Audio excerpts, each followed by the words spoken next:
De volta com o Jogo do Poder, hoje com a participação da delegada Marta Rocha, chefe da Polícia Civil do Rio de Janeiro, e também participando da entrevista o jornalista Renato Garcia. Delegada, o tráfico de droga, obviamente, drogas, ele não desaparece a partir da implantação das UPPs. Na realidade, você readquire o controle daquele terreno, mas o tráfico de droga, enfim, é uma coisa que às vezes se coloca de uma maneira mais imperceptível, mas está sempre presente e tal, não se tem a vã ilusão de que vai se acabar com o tráfico de droga, embora a intenção seja essa. Agora, o que muda no tráfico a partir das UPPs? A dinâmica do tráfico. O que altera a partir da volta do controle desses espaços pelo Estado? Na verdade, a dinâmica que se quer implantar com o UPP é a retomada do território, devolver esse território àquela população. E, na verdade, quando a UPP chega, é curioso, por exemplo, que as mulheres vítimas de violência, elas passam a procurar mais a delegacia. Não porque elas desconfiassem da delegacia ou porque elas não tivessem aquela ferramenta à disposição, mas é porque, na verdade, elas tinham uma segunda forma de violência. Primeiro, elas eram violentadas por seus maridos e depois silenciadas com medo do tráfico, que as impedia de procurar o apoio policial. Então, na verdade, essa dinâmica, ela se modifica.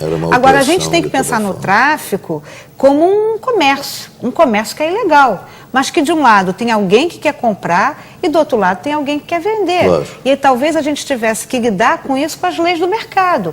Ou seja, tem alguém aqui que tem para ofertar alguma coisa. Então, como é que eu vou fazer? Então, não dá muito para a gente pensar no enfrentamento do tráfico sem pensar também no que vai fazer com o usuário, com o dependente. Quer dizer, tem que ter uma ação de prevenção. Agora, acho que é fundamental que essa nova dinâmica trazida pela UPP, ela traz exatamente isso, o resgate do território, né?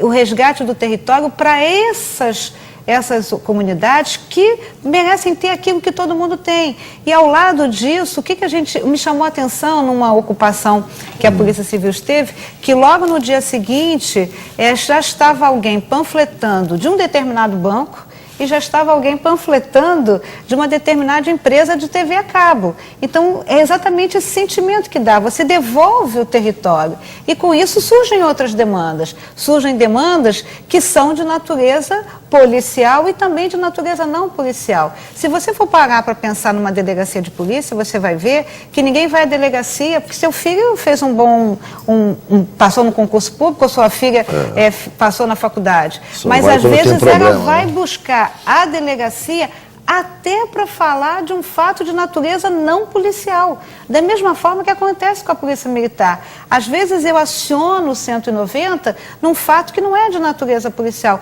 mas esses equipamentos funcionam 24 horas por dia. Esses equipamentos, eles estão à disposição. É natural que na madrugada as pessoas procurem uma delegacia por todos os motivos, né? Então eu acho que essa dinâmica do território é essa a grande vantagem, que é a ocupação e a permanência, né, nesse território, que faz essa dinâmica diferenciada. Claro que a gente não vai ter a ilusão de achar que de uma hora para outra vamos acabar com o tráfico, mas acho que tem outras conquistas, mesmo porque não dá para falar no tráfico sem pensar no momento anterior, né?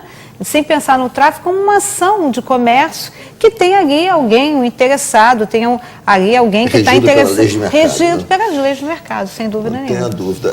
Delegada, durante muito tempo o enfrentamento ao tráfico se deu nos dois planos das principais drogas, quer dizer, maconha e cocaína.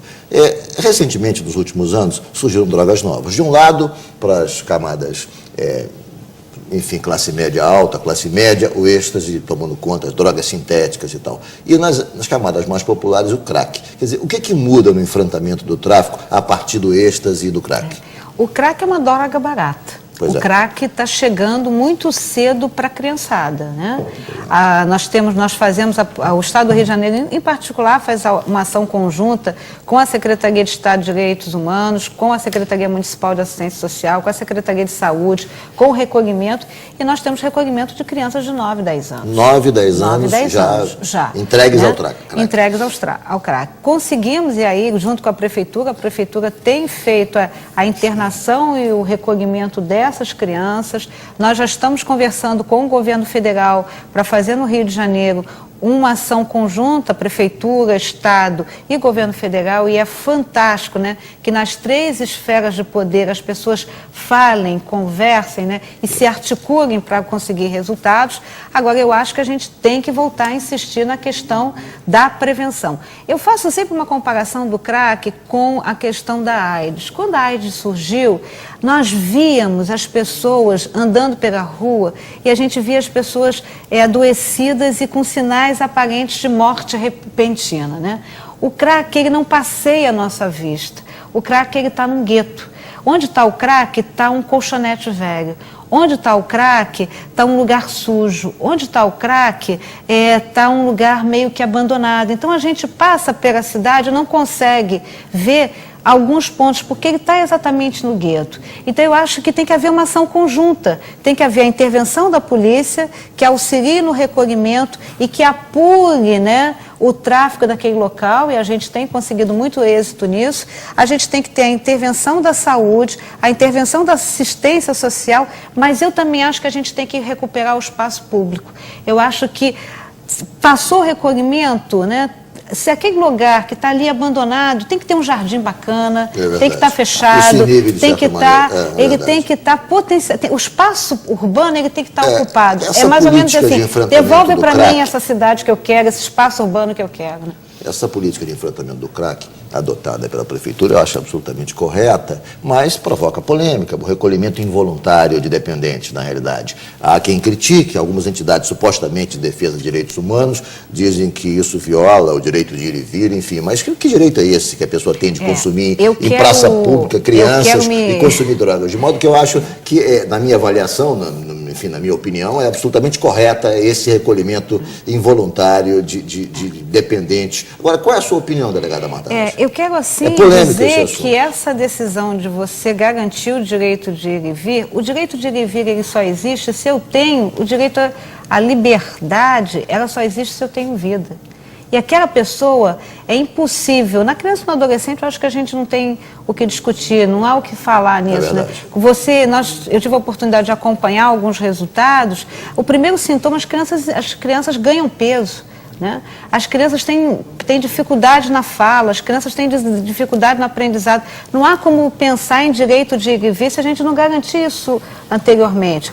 E o adulto, eu acho que a gente tem que deixar de ser hipócrita. Verdade. Eu acho que a gente tem que partir isso para enfrentar. Isso também é uma questão de saúde pública. Isso é mais do que uma questão policial. A polícia civil, a polícia militar está ali ao lado para garantir e ajudar no recolhimento.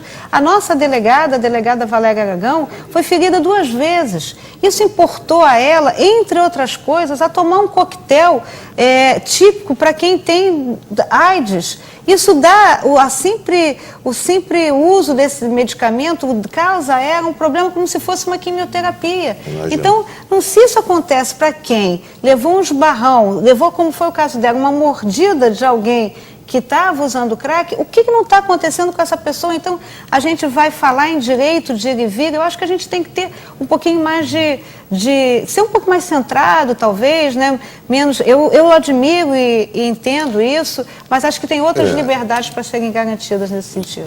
Eu acho que os nossos legisladores, eles tomaram uma decisão, quer dizer, eles costumam fazer isso, né? Formulam uma lei, mas, em contrapartida, não criam um instrumento para que aquela lei seja eficaz. Então, eu vejo esse combate ao crack como uma enxugação de gelo que vai virar eternamente. Quando os nossos legisladores resolveram descriminalizar o uso do entorpecente, eles não criaram um instrumento tipo, olha, não é mais crime, mas se for pego vai ser internado, a internação, como faz com o menor, né? Internação compulsória. Não, então, eu acho que um combate eficiente ao uso das drogas é a internação compulsória. Porque a internação compulsória, como a senhora disse, é uma questão de saúde. O cara vai ser obrigado a se tratar, vai desintoxicar, vai sair daquilo. Porque enquanto isso não acontecer, a polícia vai lá, recolhe todo mundo, no dia seguinte está todo mundo lá de volta novamente. Eu acho, Renato, eu acho que você está correto, a legislação fala em admoestar O juiz poderá admoestar, né? No caso da polícia, a gente faz um registro de ocorrência, o usuário sai. Agora, eu acho que a gente tem que trabalhar na questão da prevenção. Não há como pensar no enfrentamento da questão da droga sem pensar efetivamente na prevenção. Vou fazer mais uma vez um rápido intervalo e dentro de instantes voltamos com a delegada Marta Rocha no Jogo do Poder.